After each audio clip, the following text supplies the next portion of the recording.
प्रिय मित्रों, आइए अब हम कुछ बात किसानों को सरकार द्वारा दिए गए खाद के अनुदान पर बात करेंगे। सरकार कितना अनुदान देती है खाद के लिए? ध्यान रखें, ये मैं जो बात आपसे या आंकड़े जो आपसे शेयर करूंगा, ये सरकार के पिछले बजट में जो फरवरी के पहले निकाला गया, पहले सप्ताह में, उसमें पिछले वर्ष दिए गए अनुदान की बात हो रही है। दूसरी बात ध्यान रही है, कृषक क्षेत्र में दिए गए अनुदान की बात नहीं हो रही है, विशेष तौर पर सिर्फ और सिर्फ खाद के अनुदान की बात हो रही है। इसको आप थोड़ा सा डिटेल में समझने का प्रयास करें। जिस समय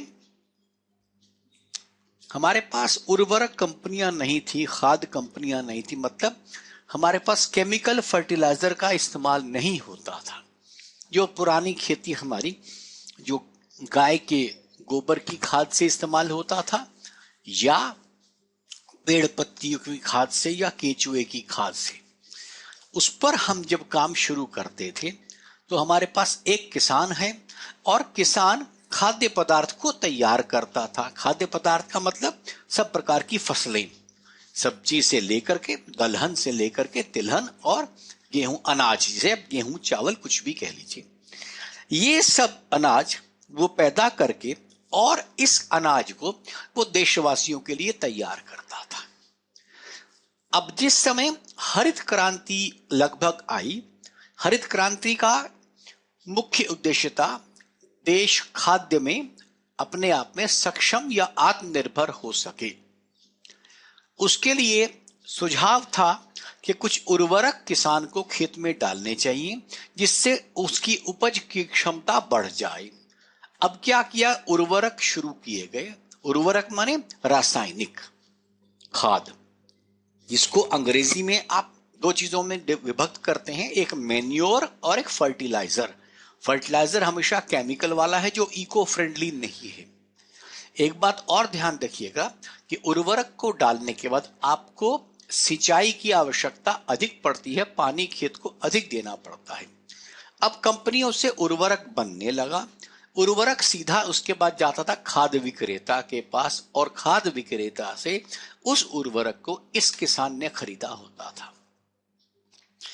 अब प्रश्न यहां पर यह आया, उर्वरक को डालने की वजह से किसान की उपज तो बढ़ गई, परंतु साथ में उसके पास जो इनपुट कॉस्ट थी, मतलब जो उसके पास अपनी खेती की लागत मूल्य था, वो बढ़ गया। और वो बढ़ने का कारण था खेत में खाद को डाला गया। खाद डाल के उपज बढ़ी, तो उपज बढ़ने में तो किसान आगे बढ़ता गया, देश सक्षम होता गया, परंतु साथ में किसान की लागत बढ़ती गई। सरकार ने कहा कि ये किसान के लिए परेशानी का सबब है। इसके लिए सरकार ने क्या किया, उसके बाद सरकार ने कुछ पैसा उर्वरक कंपनी को देना शुरू किया। दरअसल ये जो पैसा उर्वरक कंपनी को दिया जा रहा है, यही असल में आपके कृषि विभाग की तरफ से दिया गया खाद का अनुदान है। अब खाद के अनुदान के बाद जब जो कुछ हुआ वो मैं आपके सामने लाल रंग के एरो से बताने वाला हूं, ध्यान दीजिएगा। सरकार ने पैसा उर्वरक कंपनी को दिया। सबसे पहले तो यहां पर झोल आया। उर्वरक कंपनियों ने अपनी कीमत अधिक, लागत अधिक बता दी खाद की, और हजारों रुपया प्रति टन खाद के ऊपर लेने लगे सरकार से अनुदान। तो सबसे पहले सरकार ने जो पैसा दिया सीधा किसके पास गया, वो गया उर्वरक कंपनी के पास। उर्वरक कंपनी ने अपनी खाद की लागत पहले ही ज्यादा बता रखी थी, कुछ पैसा सरकार से मिल गया, और वो अपने सरकारी तरीके से कहने को तो सस्ता उर्वरक खाद्य विक्रेता के पास पहुंच गया, परंतु इसमें झोल बहुत था, क्योंकि उर्वरक कंपनियों ने इसका भाव बहुत बढ़ा के बताया होता था। और ये भाव किस तरह बढ़ाया जाता था, आपको उसका एक आंकड़ा दे दूं। इफ्को नाम की एक अर्ध सरकारी कंपनी है जिसे पब्लिक सेक्टर अंडरटेकिंग कहते हैं, इफ्को नाम की कंपनी, और ये आज लगभग 25-30% खाद को सप्लाई करती है पूरे देश में। तो इस कंपनी के मुझे 2017-18 की बैलेंस शीट मिली थी। उस बैलेंस शीट के लिहाज से इस कंपनी को लगभग 9.5-10 हजार रुपए का अनुदान दिया गया। ध्यान दीजिएगा, 9.5-10 हजार रुपए का अनुदान दिया गया, और अपने प्रॉफिट में से, अपने लाभ में से कुछ हिस्सा इन्होंने अगले नए संयंत्र के लिए रख दिया, और उसके बाद भी इस कंपनी का 2,500 करोड़ रुपया ये प्रॉफिट नजर आया, लाभ इस कंपनी का उसके बाद 2,500 करोड़ रुपए का था। और यह अभी अर्ध सरकारी कंपनी है। आप कल्पना कर सकते हैं यदि इसी में एफिशिएंसी बढ़ाई जाए तो कितनी प्रोडक्शन हो जाएगी और कितना पैसा ये कंपनी कमाएगी, जबकि 9,500 करोड़ रुपया कंपनी को सरकार ने दिया और 2,500 करोड़ अभी इसका फायदा है, जबकि नए संयंत्र के लिए अपने पैसे को डाइवर्सिफाई भी करता है। तो इस हद तक अनुदान दिया जाता है।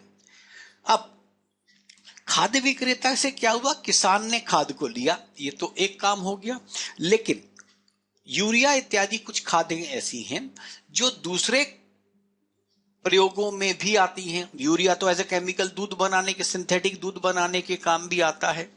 ऐसा भी कहा जाता है कि इस देश में लगभग 25-30% से अधिक, अलग अलग अनुमान है, लेकिन लगभग 30% से अधिक आपके पास मिलावटी दूध आता है जो यूरिया से बनता है।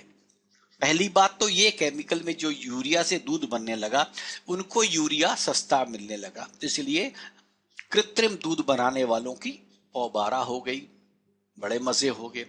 दूसरा, इसी खाद को कुछ लोग मिल करके अपने पड़ोसी देश माने नेपाल को, बांग्लादेश अथवा पाकिस्तान को बेच दिया करते थे।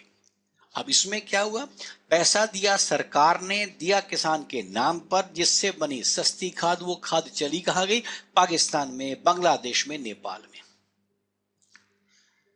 इसके बाद फिर खाद किसान ने आगे बनाया, अब ये बना विषैला खाना। अब विषैला क्यों बना, अब इसको देखिए। ये साथ में 2018 की एक कड़ी आपको और बता दूं।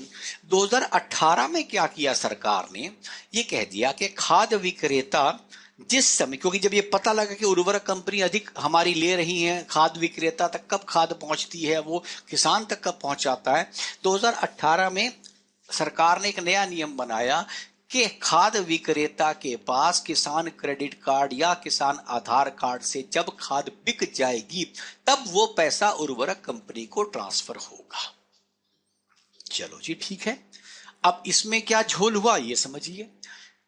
आज हमारे देश का 70% से अधिक किसान ऐसा है जो किसी बाहरी सरकारी दफ्तर के बाहर खड़े होने की हिम्मत नहीं रखता, क्षमता भी नहीं रखता, उसे सरकार की नीतियां भी नहीं पता, तो उसका आधार कार्ड तो कोई भी कहीं ले जा करके उस आधार कार्ड का प्रयोग कर सकता है। तो जो 15 से 20 से 30%, 20% समझिए आप, बेसिकली बड़ा किसान था जो जिम्मेदार थे, उन लोगों ने किसानों से अपने काम करने वालों के आधार कार्ड लिए और उससे खाद खरीद के स्वयं इस्तेमाल करनी शुरू कर दी।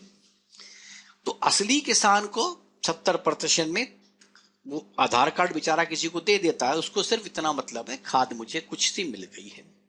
क्योंकि सरकार ने जो खाद का दिया है, कितनी खाद इस्तेमाल होने के लिए किसान को दी गई है, वो विभिन्न कृषि वैज्ञानिकों के लिहाज से दुगने के आसपास दिया है। एक किसी किसान को जो परमिट टाइप समझ सकते हैं, यदि उसको 4 बोरियां चाहिए तो उसको 8 बोरी या 9 बोरी का लाइसेंस एक व्यक्ति के एक आधार कार्ड पे मिल जाता है। लाइसेंस नहीं कहना चाहिए, लेकिन वो खरीदने की उसको इजाजत मिल जाती है, अब ये कह सकते हैं। अब क्योंकि उर्वरक कंपनी को अपनी खाद का पैसा तब मिलना था जब खाद विक्रेता खाद बेच देगा, तो अब क्या किया, खाद विक्रेताओं के ऊपर ये जिम्मेवारी उर्वरक कंपनियों ने डाली, यार हमारी खाद अधिक बेचो। अधिक बेचने के लिए उन्होंने क्या किया, किसान को प्रोत्साहित किया और उसको और अधिक खाद देने लगे। तो जो सीमाएं आवश्यक थी आपकी खाद से, आज ये कहा जाता है कि जो जितनी खाद आपको आवश्यक है, रासायनिक की बात कर रहा हूं, उसमें लगभग दुगनी खाद डाली जाती है। और उस दुगनी खाद से क्या हुआ, आपकी उपज तो बढ़कर आ रही है, लेकिन उस उपज में पौष्टिकता की कमी आ गई और जमीन धीरे धीरे अपनी उपजाऊ क्षमता को कम करती जाती है। तो दो नुकसान हुए, एक तो जमीन केमिकल्स की वजह से खराब होती गई, और दूसरा नुकसान ये हुआ कि जो खाद्य पदार्थ हुए वो और अधिक विषैले बनने लगे। तो विषैले खाद्य पदार्थ मिलने लगे, किसको मिले, देशवासियों को मिले। अब तो इसलिए खाद्य विक्रेताओं ने अलग अलग प्रमोशनल स्कीम्स चलाई उर्वरक कंपनियों के साथ मिलकर के। हालांकि कायदे में सरकार ने सॉइल कार्ड बनाए हैं किसानों को अपनी खेती का पता कर लें, लेकिन आप ये समझिए कि खेती का पता करने वाले कितने प्रतिशत लोगों को ये बात पता है, या पता है तो इसका उपयोग कर पाते हैं। चलिए, यहां तक तो विषैला खाना बनता गया। अब देशवासियों के पास क्योंकि स्वास्थ्य की परेशानी अब शुरू होगी अधिक केमिकल युक्त खाना खाने से। आप देख सकते हैं पिछले 15-20 वर्षों में, जिसको आजकल कहा जाता है कैंसर इतना फैल गया है, डायबिटीज इतनी फैल गई है, ये सब हमारे खान पान से है। आप इस बात को देखिए, क्या पहले लोग मीठा नहीं खाते थे कि जो डायबिटीज होती थी, लेकिन वो हजम कर लेते थे। अब तो केमिकल युक्त जो सामान बन रहा है, मैं एक एक की केमिकल तो नहीं बता सकता क्या उसकी फॉर्मुलेशन होती है, लेकिन हाँ ये जरूर है वो शरीर के लिए स्वास्थ्यकारी नहीं है, और धीरे धीरे वो चीजें बाद में 10 साल बाद पता लगता है।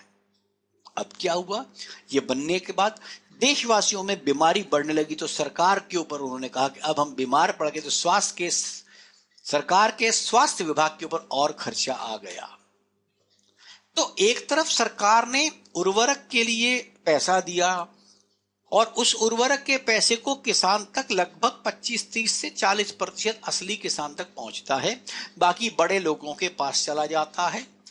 दूसरा, उससे जो बीमारी फैल रही है, क्योंकि किसान लगभग डबल डाल रहा है, तो डबल डालने के लिहाज से उसके बीमारियों की वजह से सरकार के ऊपर स्वास्थ्य विभाग का अतिरिक्त बोझ पड़ गया। इसके अतिरिक्त अब जो किसान को अब अनुदान मिल गया, अब इसके अलावा एक बात को और देखें, किसान अपनी सिंचाई के लिए डीजल इस्तेमाल करता है, खेती के लिए ट्रैक्टर इस्तेमाल करता है, और इस प्रकार की चीजें जो इस्तेमाल वो करता है, उन सबका क्या नुकसान है, उन सारी चीजों के ऊपर किसान उसके ऊपर टैक्स देता है। आज बहुत अधिक बातचीत चल रही है कि लगभग आधे से अधिक टैक्स का पैसा सरकार ले रही है, तो किसान भी तो भाई वो डीजल लेता है, तो किसान भी तो जितना डीजल इस्तेमाल करता है उसमें आधा टैक्स सरकार को दे देता है। लोगों के आंकड़ों या अनुमान के लिहाज से सरकार ने जितना भी अनुदान दिया कृषि विभाग में, उससे आधे से अधिक तो सरकार टैक्स द्वारा वसूल कर लेती है। तो अब ये किसान के पास कितना इस काम में आया, कितना किसान के असली इस्तेमाल हुए, इसको अब आप सोच सकते हैं। इसलिए सरकार का कहना अपनी जगह ठीक है, हम किसान को अनुदान देते हैं, कल्पना करें कितना, 1.34 लाख करोड़ रुपया हमारे देश में आज की तारीख में सही मायने में कहा जाए तो कितने किसान हैं, 20 करोड़ किसान, 25 करोड़ किसान, इससे ऊपर किसान नहीं है। आपने 20 करोड़ को 1.34 लाख करोड़ रुपया दिया है, मैंने हर 25 किसान को 1.34 लाख रुपए दिया है, तो लगाइए कितना कितना पैसा आपने किसानों को दिया। क्या उनको खाद की सब्सिडी में मिला? सरकार इसको डीबीटी करना चाहती है, डायरेक्ट बैंक ट्रांसफर में करना, लेकिन वो कितना प्रैक्टिकल हो रहा है, कितना क्या हो रहा है, उसको समझना बहुत जरूरी है। तो इस बात को आप समझें, और आशा है आपको ये बात समझ आ गई होगी। धन्यवाद।